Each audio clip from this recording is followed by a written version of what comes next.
All right, Patreons. Here's the deal. Finished the chili. It's cooling off right now. I'm going to flip the camera around real quick and show you what I'm into now. We're going to do a buttload of chicken, okay? Let's flip the camera around real quick. All right, so let's go over to the chili. Chili's looking good. I sent you guys some pictures.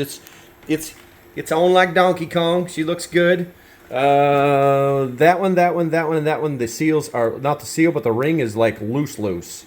But Google says that's okay. So I'm just gonna leave them be for like 24 hours. Got me some water boiling over here because I'm gonna need that for my chicken. And this is the induction cook's countertop thing that I was telling you guys about. That's why I bought this.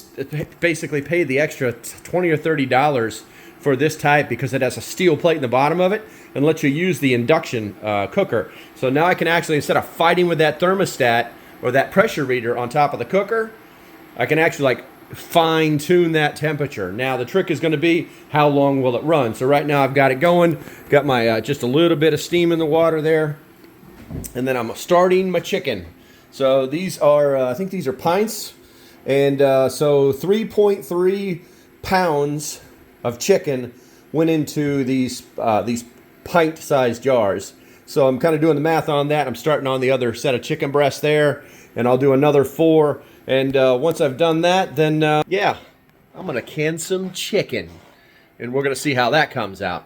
All right, guys, I think that's about it. Got to get back to work. Till the next time, stay safe. Oh yeah, wait, sterilized all my jars in the dishwasher. Till the next time, stay safe. Have a great day, and I'll see you when I see you. Bye bye.